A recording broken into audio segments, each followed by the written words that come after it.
everyone, welcome to my channel.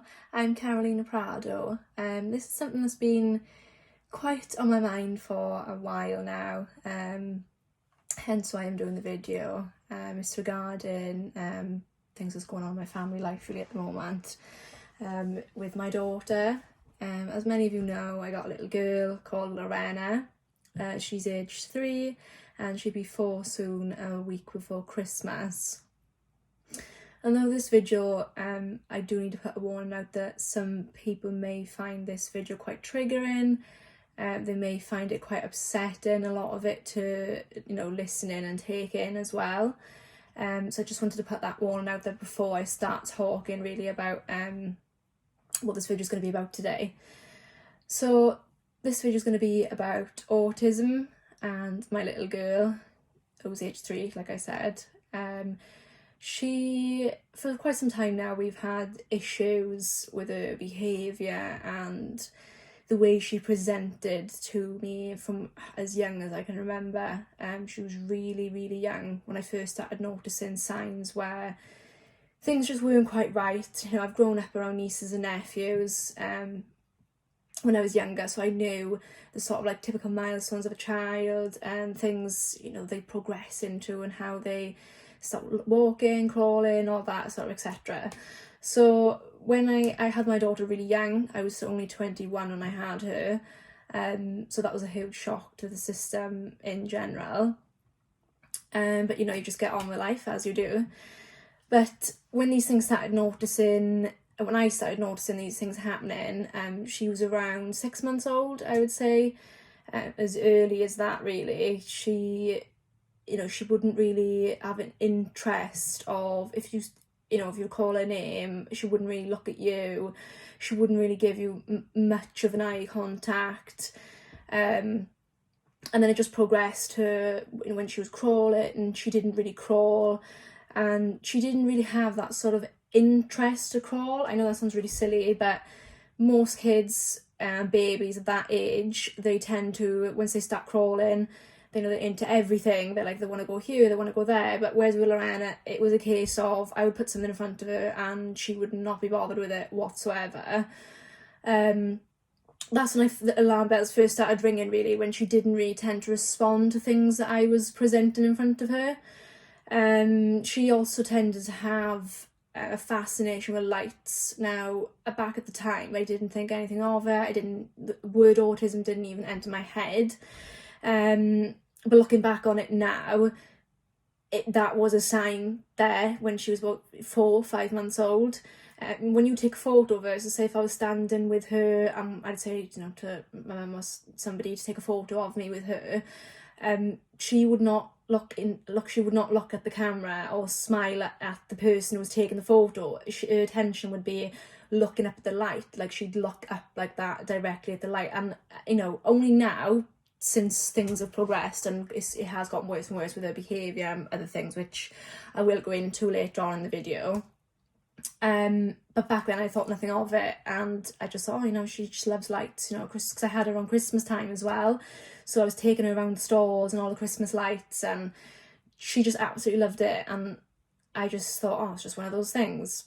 But anyway, so as time's gone on, she starts being not meeting her milestones. I had a chat with my health visitor. At this point, she didn't really seem too concerned about it, but obviously as a parent, you are. So I had a chat for her. She put a few things in place for me, and nothing else was said, nothing else was mentioned, and we just kind of got on with it. And then as time went on, it was a case of she was really late walking. So she was late with her crawling and things like I previously mentioned, but she was really, really late walking. And when I mean really late, she was nearly 2. I think it was a point of she was 19, 20 months old that she'd only just started walking. This was really upsetting for me because I kept saying to people all the time around me, it's not normal how she just didn't crawl, she's got no interest.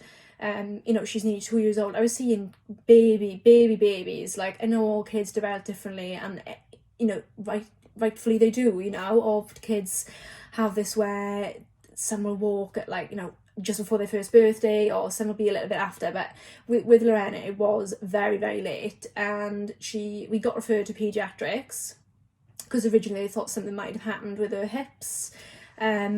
I did have a really traumatic birth and labour, which I will post another video and go and explain into that in a bit more detail. So anyway, they thought that it was something to do with her hips, so they referred us. She went to see the paediatrics. They couldn't find anything wrong. They said if she's not walking by such and such point, like there was a cut off, I think it was like 18, 19 months. They said if she's not walking by then, we'll start doing scan hips and we'll go from there. Again, she eventually got there. She's walking and fine now.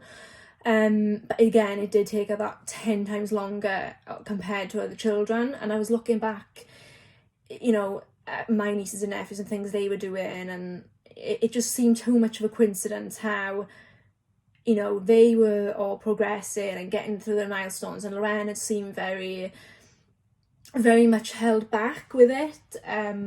It was like she just showed no interest. She would roll everywhere instead of having to walk and having to crawl, and you know, like some of my family members found this quite funny, and I did at the time. I thought, oh, look at her, you know, she's just rolling around, you know, it's just something that, you know, she's unique, she's doing something herself. But in reality, that wasn't the case. You know, it was because there's, you know, potentially a neurological issue there. Again, then, like I said, as time progressed, it became to a point where her behaviour was so bad. I can't even explain how bad it was. The only way I can describe it, it would be days where she would have like these, you know, they say terrible twos and all these kind of temper tantrums that she was having. And people kept saying to me all the time, oh, you know, it's just a phase, it will pass, you know, all kids go through this, all kids go through temper tantrums, which of course at that age they do. But to me, I don't know what it is, but people say like you get this instinct and this gut feeling as a parent, you know when there's something not quite right with your own child. And for me, I just knew that deep down from when she was a very young age. You know, I was reading into autism and late milestones from when she was like 6 months old onwards. But, you know, as a parent, I didn't want to admit to myself that there was something wrong with my child. Like, who does at the end of the day? You know, you love your children regardless, no matter what. But no parent wants to go, hey, you know, I think there's something wrong with my child. Like, nobody wants to actually come forward and admit that to themselves and to other people. I think that's quite a difficult thing to process. But anyway, going back to her behaviour, she would headbang, and I mean, it wasn't just a case of, you know, little bangs to the head just for attention. It was absolute massive lumps that she would have on the front of her head, where we'd have to take to A&E, excuse me, to take her and get checked over. You know, thankfully they say, yeah, she's fine, you know, you discharged and we go back home, and that would be that. But it just progressed further and further and further, and it just got to a point where she was actually cutting her head open, because people were saying to me, like, you know, put her up in her room, give her a time out, you know, do the naughty steps. I was doing all of that, as everything you can imagine. I had tried, and long and behold, it just did not work. It just made things 10 times worse. I would put her in her room for the time out. The time I'd come back up, there'd be blood all up the door. You know, bearing in mind, by this point, she was only about 2 years old. You know, so for a 2-year-old to have that amount of anger and a lot of, it seemed to me as hate, like it felt like she hated me as a parent. And, you know, it felt like she was punishing me for, you know, putting her in that room. That's why she was banging her head, you know, to make herself bleed. But that, you know, that wasn't the case. It was, you know, there's more into the reason behind why she's doing it. So, you know, I started explaining to family and friends and other people, GPs, health visitor again, like I previously mentioned. And just no one was listening to me, absolutely no one. People were saying all the time, oh, kids tantrum, she's going to be fine, there's nothing wrong with her, look at her, you know, she's got no problem with sound, light, going out in, like, you know, shops or anything, which admittedly she doesn't. She, you know, you can take her in a trolley and she's absolutely fine. She just doesn't cover her ears or any sort of typical things that you look for if somebody's got autism. Because of those are main things you tend to think, oh, you know, they're sensitive to light and sound, like little things like a hairdryer going off, or just any sort of sensory things really that would trigger them into having a meltdown. She didn't have any of that. And, you know, like I said, she seemed to get to things where she was late, but she would eventually do it anyway. So people, as an outsider, everybody was saying to me, she's fine, there's nothing wrong with her, she's going to get there, she's just a bit slower than everybody else. And that was my pet hit, absolute pet hit, and it to this day it still is, because people still think that there's nothing wrong with her and she's fine. And I know as a parent deep down that she's not. So yeah, it was very, very difficult for me to try and explain to people how I felt as well, because emotionally it was very, it still is now to this day, it's very emotionally draining. I just spend hours and hours each night on Google, just Googling to like stupid o'clock in the morning, just like, is she, you know, what has she got wrong with her, has she got this, has she got that, you know, and I'd go round and round in circles, and I mean round and round and round, just basically thinking, you know, oh, she's got several autistic traits, which I will go into in a bit. And then there's other things that she didn't have autistic traits, and it would drive me crazy, and I was just losing my mind, because like no one was listening to me. I was asking for help from doctors, GPs, God knows what else I was asking for, and there was just nothing there. There was absolutely no help whatsoever. It was just a case of, oh, you know, we'll check in a couple of months, we'll go from there and see how she is then. And unfortunately, as time went on, things became more and more apparent. For me anyway, I noticed if she was around children her age, she wouldn't tend to play with them. Again, now people would say to me, you know, she's really young, they don't really tend to play with each other at that age. But for me, I just knew something wasn't right deep down again, because at this time she was going to crash. And, you know, I'd ask the people in the crash, I'd say, how's she been today? And they'd say, oh, you know, she's had her tantrums, you know, a lot of head banging and find things quite a lot of which wasn't, you know, unusual for her. That is the way she is at home with me, so I didn't expect it to be any different in a sort of school-like play setting as well. But the first day I heard the teacher say to me, you know, she's not playing with anybody else, she's sitting on her own. And that, as a parent, it absolutely breaks your heart. I cannot emphasize enough how heartbreaking that is to hear your own child sitting there playing on their own. You know, growing up, you always have the hope for your children they're going to have lots of friends and they're going to play and they're going to have a good time together. You know, that's, as a parent, that's why you're sending them to these crash places and, you know, these environments for them to thrive and progress. And to hear that they're not doing that, and she was very much, you know, to herself, she was very much would play on her own, she wouldn't play with other kids, which she's still like now, and she's nearly 4. But yeah, that really hit home with me. That really, really hurt. Like, I'm not gonna lie, I went home and I absolutely cried my eyes out for days and days, because I just didn't like the thought of, I'm sending my child, you know, to this play setting in crash, and she's just not I'm like, oh, she's not enjoying it. You know what is she getting upset? Does she feel lonely? Like, that as a parent, the guilt as a parent anyway, regardless, just eats you up, you know, wherever your child is going through, or, you know, even if they're not neurotypical.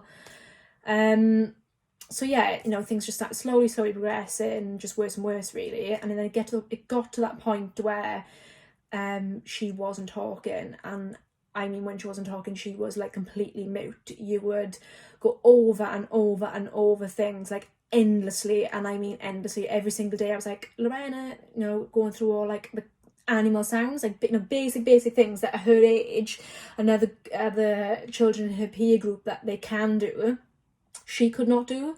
And she would not listen to you whatsoever. You would say, Lorena, there's a cow, you know, make the sound of a cow. This is a sheep, make the sound of a sheep. And she just wouldn't, she'd completely blank you. And she was about 2.5, nearly 3 at this point. So, you know, you would expect a typical child at that age to have quite a lot of words, you know, single words at least, you know, saying mommy, daddy, you know, all those kind of things, which she didn't even say mommy at 2.5 years old.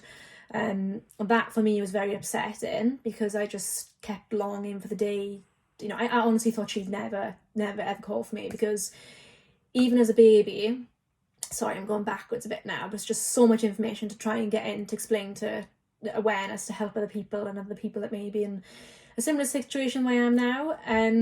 When she was a baby, if she would wet or dirty or nappy, or if she needed a feed, she wouldn't cry. She would quite happily sit there in her own poo. That sounds really sad, but like, you know, obviously I was checking to see if she'd gone to the toilet, and regardless, whatever. But she just would not cry. Like, she would not cry if she was hungry, if she, if she wanted something from a pet, from me or somebody else in the family. She just would not acknowledge that she needed that help. And at the time, I just thought, oh my God, I've got a brilliant baby. She sleeps all the time. She doesn't cry. She doesn't, she's really, really content baby. I just thought that there was, I was 21 and young. Like, I was absolutely clueless. Like, there's no manual being a parent. I just was going through day by day and weeks by weeks and trying to get through. So yeah, I thought nothing of it. But now looking back at the things, she's still not doing now, it really makes me think, oh, okay, there was something there from back when she was really, really young. Because even when she got to about 2.5, and like I said, she wasn't saying things like "mommy" and calling for me, she would happily just play in her room. And I would admittedly, I wouldn't get up till about 9 o'clock some days because I wouldn't even hear her. And I'd look at the clock, my alarm would be on, and think, God, I better get up and go and check on her because she hasn't even called me yet. And she'd be there quite happily playing in a room on her own, but she would never acknowledge to have, like, it's like sort of that, she never had that understanding of, oh, I'm up and awake now, I want to call mommy, I want attention. It was very much she would just be happy on her own. Again, like in crash, she'd be on her own. It didn't faze her or bother her whatsoever.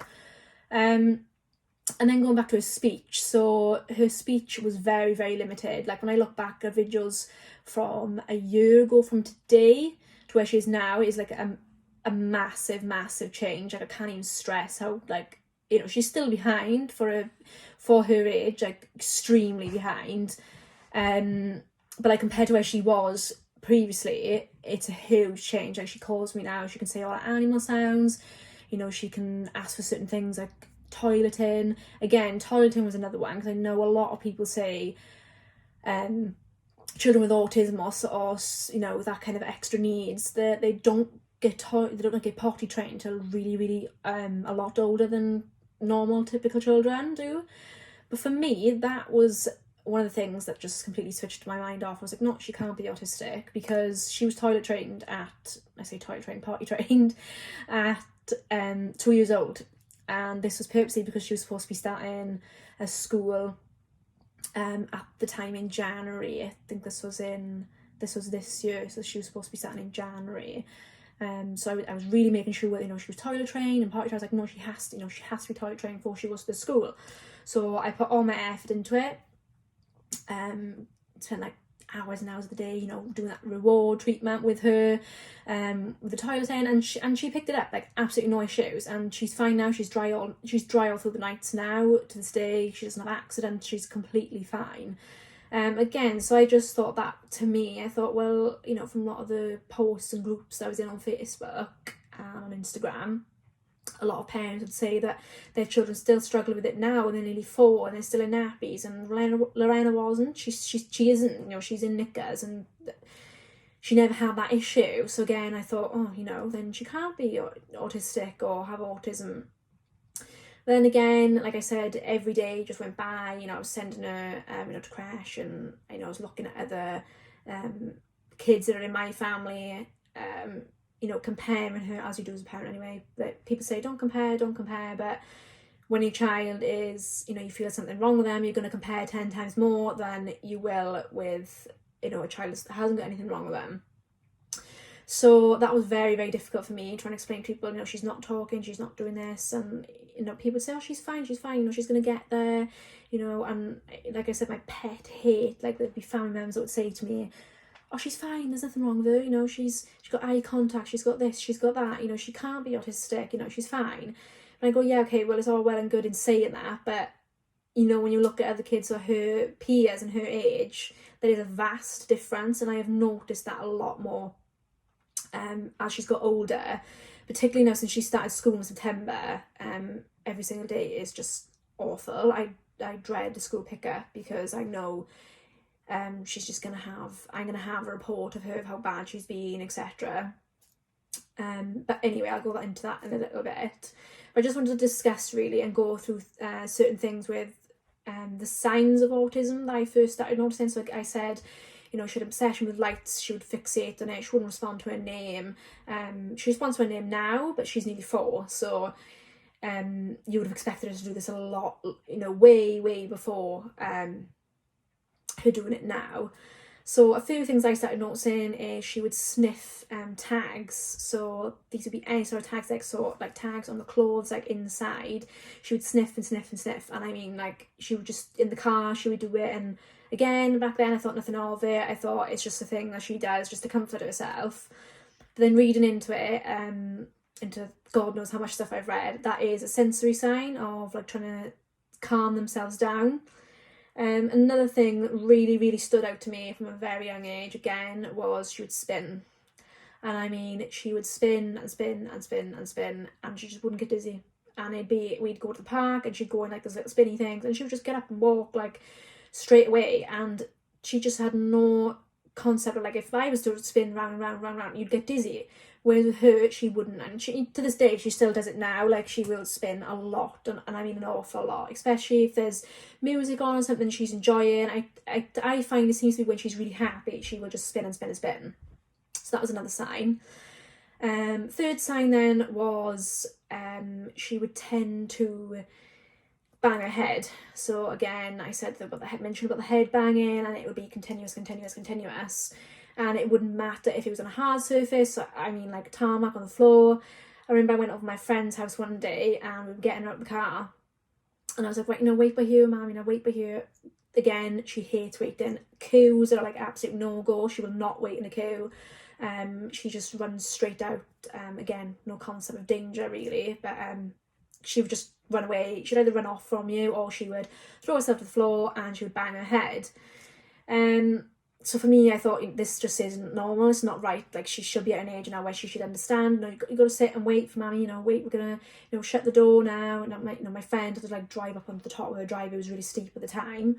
And she just threw herself to the floor on hard concrete and just whacked her head. And like my friend, like, she was a complete gobsmacked. She was like, why is she doing that? But to me, she does it every day. So I just thought, no, this is just normal now. This is life.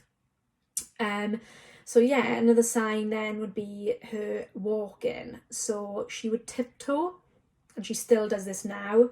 She would tiptoe, just like literally on her feet, like, and that is how she would walk. It doesn't matter if she's got shoes on, no shoes, socks on, whatever, regardless, she will tiptoe walk constantly. And no matter how many times I say to her, like, no, put your feet flat, flat this, you don't want to, because, back in my mind, I'm like, oh God, she's going to hurt her feet, it's going to damage her feet, which I've read into that as well, about it, affects the development of the feet and the toes and the muscles and all the bones, etc.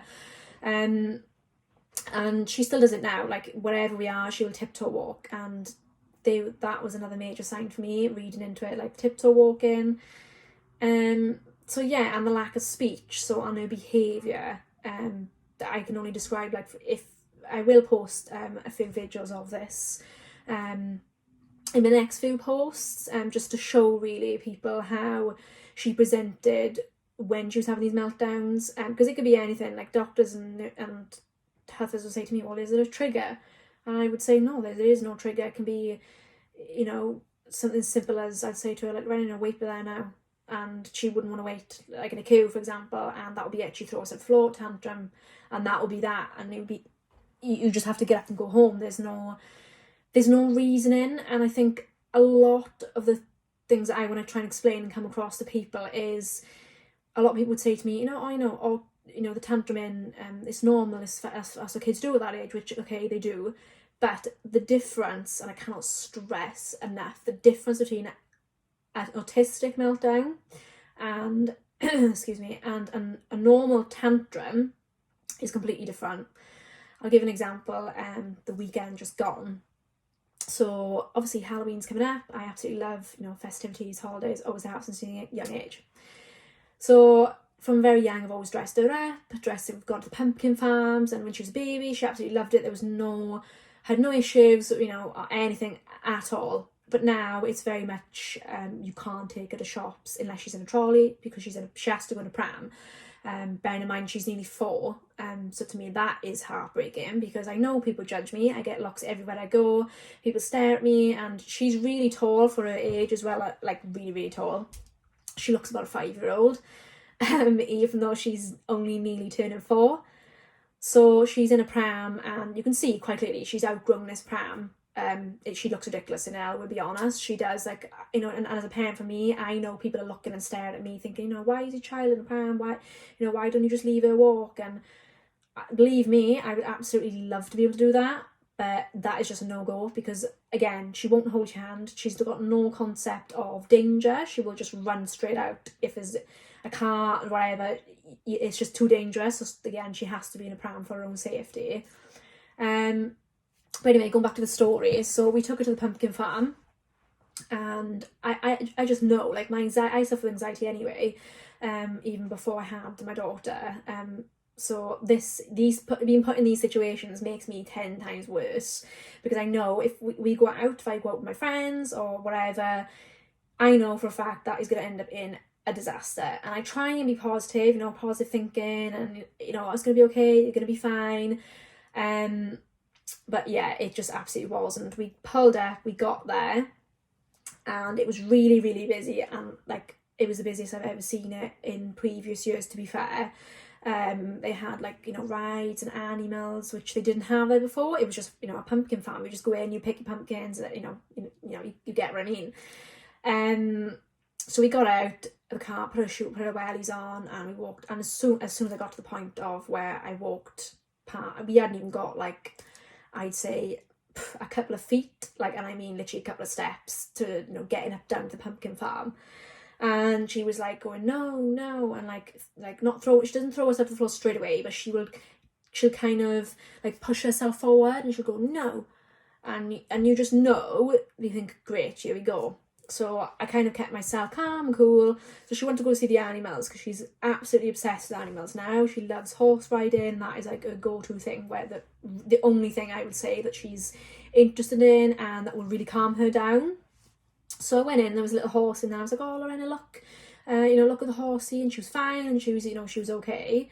And then at the side, there was like these little horse feed things, like, just to give horses. You pay like £2 a pot, I think it was, and you just give it to the horses and, you know, feed them, and it's nice for the kids and experience, you know, little animal experiences for them. So as we get through, like, it's like this tent thing, and there was one on the side, and there was a family next to me on the left, and I just knew instantly what was going to happen. I seen her go for the pot straight away. She picked it up, and I was like, and I clicked, and I thought, oh my god, here we go, because I knew that wasn't just left on the side. I knew that was that family's that was sitting on the left of me, standing on the left of me, sorry. So they had kids similar age to what Lorena was, about 3 or 4 years old. And I was, you know, explaining to her, I was like, oh, Lorena, you know, that's the little girl's, that's not yours. Because she's got no concept of what's hers and what's not, and that's something that she does in school quite a lot, from what I've been told as well at the moment. So yeah, she picked it up, and I was like, no, you know, give it back, and she, like, again, I knew she wouldn't, but I just tried to, you know, make it as if she would, because I didn't want to be embarrassed, because a lot of it is embarrassment when I'm out, like, I won't lie, a lot of it is when I'm out, I just want the ground to swallow me up, and this was one of those moments. She picked up the pot and she just threw it, and obviously this family had paid, I know it's only £2, but, you know, still, it's money, they've paid for it for their children. And I just had to say, I said, you know, I'm really sorry, you know, she's got autism, I know she's autistic. I said, she can't help it, I'm really, really sorry. And, you know, the father seemed to just, like, brush it off. He was like, okay, whatever. But the mother, she gave me, like, the most stinking look that I can't even explain now, the way she looked at me. But I could tell that, you know, they were annoyed and they were upset, which I do understand. This is why I'm doing these videos, to explain to people. I do understand where they're coming from as well, because if I had a normal child and I was out with my family and some other kid came along and just took their stuff and threw it on the floor, I'd be like, what are you doing? Like, control your child. Like, that's just a really badly behaved child, which a lot of it is down to that. When I go out, a lot of people will just look at me as if to say, oh my god, you know, you're young, you can't control your child, you need to discipline her. It does come across very much like that, but again, it's obviously a very sensory thing with her, that she just doesn't the things just get too much for her because there's so much going on. She doesn't know how to react and how to behave, I guess. So yeah, there's a lot of things like that happens when I go out like daily, and I just end up just picking her up and just driving home, and I just sit at home staring at the same four walls every day, because I just can't take her anywhere. I absolutely can't take her anywhere unless she's in a pram or I've got someone with me, because taking her out on my own is just not possible whatsoever. And I remember driving home back from the pumpkin farm that day, which is the weekend just gone, and I just cried. I just burst out crying because I was looking around and seeing all these other families and, with all their children and enjoying, a family day, which is, what essentially, once you have kids, that's what you do. You look forward to going out and enjoying. But for me, I can't do that, as sad as it is. I can't take her out and enjoy and do these things because it just ends up in a meltdown and I've got to come home. So to me, it's very, very upsetting because I'm seeing all these families, get enjoying themselves and the kids are talking, and especially like in school and stuff, and she comes out of school and I can see all the parents asking her kids how their day's been, and Lorena can't do that. Like, Lorena doesn't understand. She doesn't, if I ask her how her day's been or any little basic sort of question, she cannot respond back to me. And as a parent and as a mum, I think that is really heartbreaking because I do it all the time. Every time I'm out, I cry. If I look at a kid and they're like holding their hand, just walking down the street, I cry because I just think, oh my God, what I would do to be able to do that is just unreal. Another sign would be she would strip her clothes off. So she would come home and she would say like, top, and like that to her is telling me she wants her, her clothes off. Again, I thought nothing of it, but now the more I've read into things and the pathway that we went down at the moment, with her being assessed for autism, again, that's a sensory thing, so it's quite similar to the head banging. She would just come home, take her clothes off. She'd rather be naked. She doesn't like the feel of having clothes on. So she still does that quite a lot, really. Thankfully, she doesn't do it when we're out, because that was a big concern of mine. I thought, God, if she's like this with clothes on, she doesn't like the feel of them, how is she gonna like start school, like with her uniform and things like that as well. So she started school in September this year, which I was absolutely dreading because I knew all the other kids that were starting her age, they were talking, they can respond, they can tell you what they've had for dinner, they can all the basic things that kids do at nearly 4 years old. And Lorena can't do any of that. She can communicate basic needs. If she wants a drink, if she wants a toilet, like, she's brilliant like that, don't get me wrong. But in regards to communication, if you ask her, Lorena, have you had a good day at school today? Like, she will just say good day. She will just repeat what you say on a lot of the things. Again, that's another sign I know from what I've read is called echolalia. I think I'm saying that right, I don't know. But from what I've read in the groups, that's what a lot of autistic children tend to do. They don't know how to respond to you when you ask them a question, so they'll just repeat what you say. So I'll say to her, Lorena, have you got a good day at school? And she'll just say, good day, yeah. Like, there's no concept really of that I'm asking her, really, how has her day been? So yeah, I was absolutely dreading her starting school, but at the same time, I was looking forward to it because I thought she needs that integration of other children, and she is an only child, so she hasn't got anybody around her, grown up around like young kids or anything like that. Like my brothers and stuff, they're all a lot older now, and their kids are as well. So she never really had that interaction, and people would say to me, oh, that's why she's so behind. She hasn't had that interaction with children. It's just one of those things. COVID, again, that was another pet hate of mine. People would say to me, oh, it's COVID, all children are, behind because of the impact it's had. People haven't been able to take their children out places and interact. And I go, well, yeah, okay, that is all well and good. Like, fair enough. There might be some children out there like that haven't had that sort of interaction, and that's why they're a little bit behind, a little bit slower. But with Lorena, it's when you weigh up if you write them all down, all the things that she does, it just all points towards autism. Every single thing that you can think of, it's all to do with the autism spectrum. So again, like I said, when she started school, her first day was horrendous. Basically, she's in a huge class as well, because she's in primary. And she's in a class of 41. Now, I have never ever heard of a class this big or this huge in all my life. Like when I was in school, from what I can remember, you know, really young, you'd have small numbers of classes, you know, it'd just be like a play sort of environment. But for Lorena, obviously being a big environment, like when you go out, it does become overwhelming for her, and that has become more and more not an issue, but it's become more, what's the word I'm looking for, clear that you can see she's struggling. So her first day she came home, and I said to explain to the teacher, I had meetings prior before she started, excuse me, before she started, you know, stressing my concerns, my what I'm worried about and things. So I had a meeting with the head teacher, teaching psychologist, you name it, I had a meeting with them all. Again, which we're still waiting for, because the waiting times are absolutely ridiculous on the NHS. No matter how many times I've pushed, nothing seems to be getting done. So, you know, I came out and I said to her, you know, how's her day been? Because I just kind of gave her to me and gave her bags, and she you know, she was off. And again, Lorena, she can't stand and wait. So I'm trying to have this conversation with the teacher, asking her how her day's been, but at the same time, in the back of my head, I'm like, oh my God, like she's going to run off now. Luckily there's a park that's just not really on a main road, but still, like, she's just gonna run off, or she's gonna end up on a tantrum and meltdown. Which all parents look at me, I get stares and looks all the time. Every time, like I said, every time I'm out, I feel very judged every time I'm out, because people just look at me as if to say, why is your child behaving like that? And there's just no understanding. And I'll be honest, until I had a child presenting with these issues and these problems that were cropping up time and time again, I didn't really know that much about autism.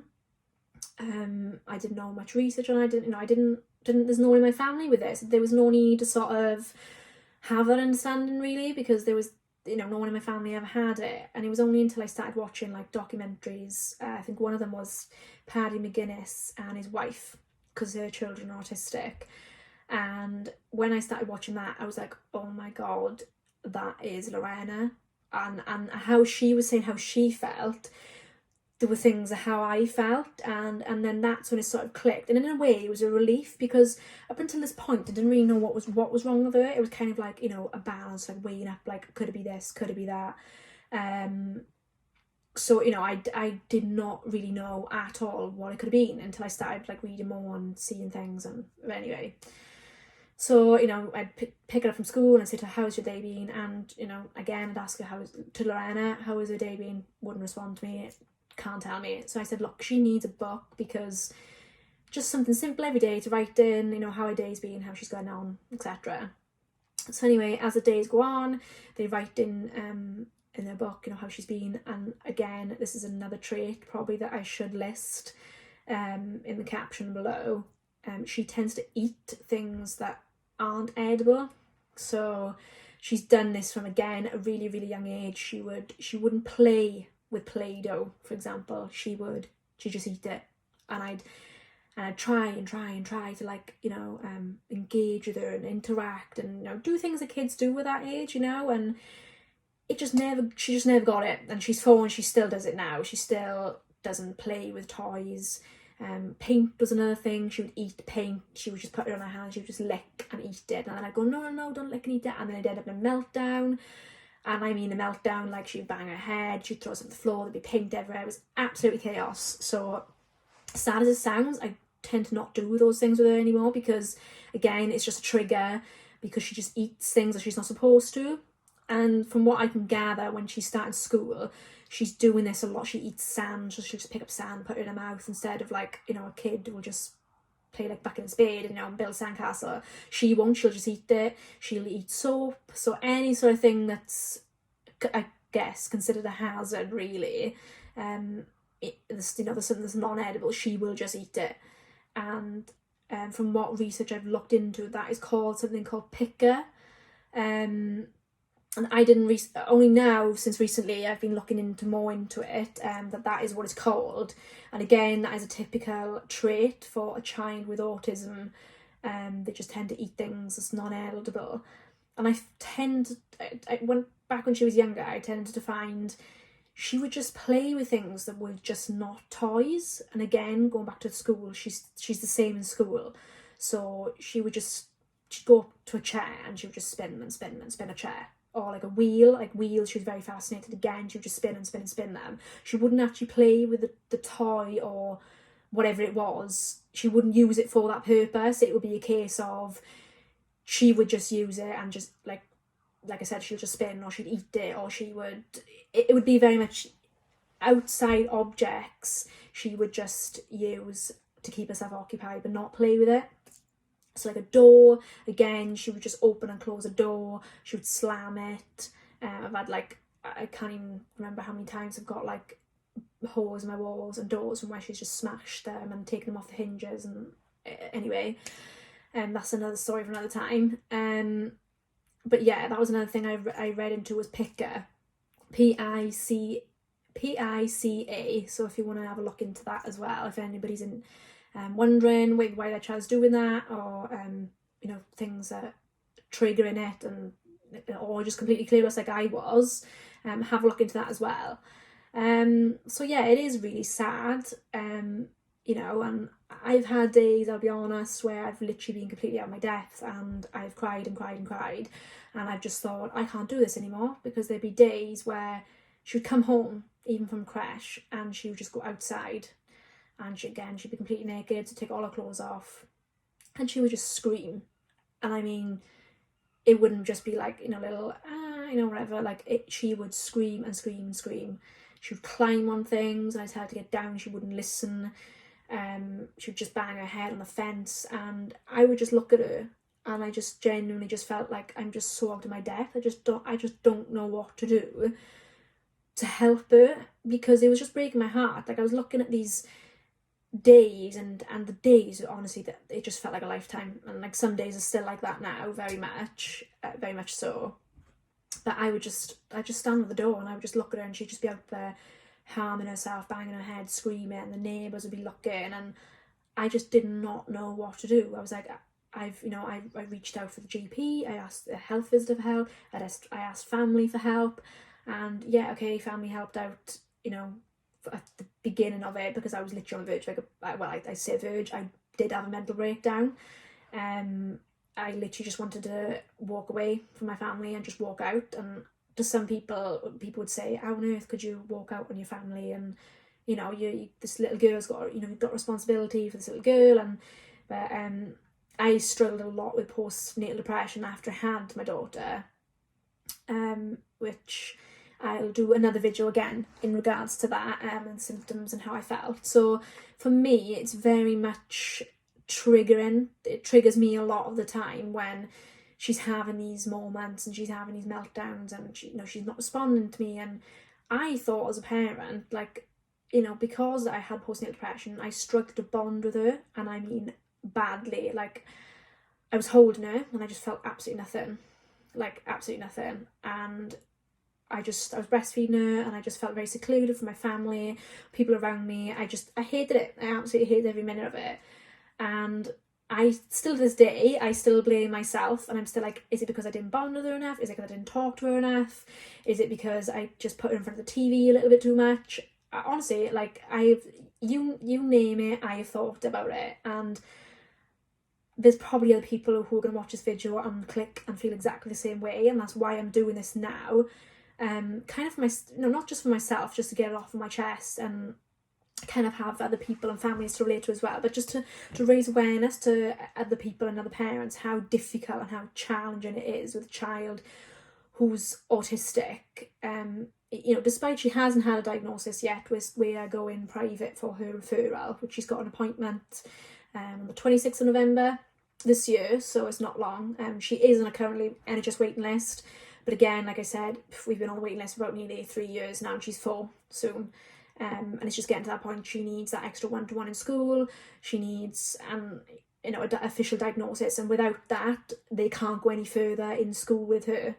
The system it's absolutely shocking. Like, personally, it's awful. It's absolutely awful. So anyway, we're taking her private. for a diagnosis instead. I know they're going to say to me deep down, I know they're going to come back and say that, you know, that she's autistic, you know, there are traits there that she's done for a very, very long time, and I know it's not normal for a 4-year-old not to be still talking, you know, like, you know, the things I've gone through in this video today with you all. So yeah, we've got that appointment coming up, so when that comes around, I will post another video on that, of just a little update really of Lorena and myself, how that appointment has gone, and I'll give feedback on what the doctors and the paediatricians, the feedback that they've given me. I will come back and say that to you as well. But I just wanted to make this first video really, and just to say, you know, how difficult it is, the sort of little signs I first started noticing with Lorena, and just to create awareness for people to understand, because like I said, I feel very, very judged, and I don't think people understand how hard it actually is, you know, going through something like this with you. And for it to be a first child, for any child really, I don't think it's something that you can get your head around, you know, your child being autistic and having difficulties. That is a hard pill to swallow regardless, I think, for any parent. But for me, particularly because I'm so young, and because she's my first child, I find it very, very hard to accept, purely because some days are just relentless, and I just look at my friends who've got no kids and they're out enjoying themselves and having a whale of a time, or even my friends who do have children, they get to go out and have family time, and they take the kid here and they go there and they enjoy, and meanwhile I'm just sat here like just staring at the same four walls, and I can't go anywhere, I can't take her anywhere. Like, it's extremely isolating and lonely. Like, I can't even say how difficult it is and how upsetting it is, because you're just consumed in your own thoughts. It just gets to that point, you're just sitting in your house and it will just eat you, and it will just eat you up, honestly. It really, really does. So I just wanted to, you know, just start this channel, just go a little bit about our journey and the process that we're going through at the moment. I think a lot of people will know I do quite a lot of autism stuff on Facebook, so if people don't know, they will know. They probably do know anyway, because of the things I'm sharing about Lorena, and but I just haven't officially put like a post out or anything yet, in regards to it, which I won't do until, you know, she has an official diagnosis, you know, because I just feel that's the right thing to do. But I just wanted to make this video today, just for people who are struggling, or anybody who wants to ask me any questions. I've probably missed out loads, because I could literally ramble on forever, but I appreciate that people don't want to sit and listen to a video going on for hours and hours. So if there is anything people want me to specifically talk about, or go more in depth at anything I've spoken about today, I will do another video if anybody wants me to explain that and go through any more things you want in more detail and depth. There will be, I will try and add into the video pictures of the lumps in the hair, how bad her head was. So like I said, this might be a trigger to some people, seeing a child, you know, in that state and her behaviours. And I will put another video up on typical things I see her doing, like lining things up and like the spinning. So I'll put a few videos like that up as well. But I just wanted to do this as my first video, just to get it out there really, and just to, if anybody wants a bit of support, or even for me, like I'm learning every single day, and I even if I can learn from another parent, you know, wherever that may be, if it's in the UK or outside the UK, please just message me. Don't forget to hit the subscribe button and give us a thumbs up if you like the video. Like I said, any other questions, please feel free to drop the comments below. Thank you.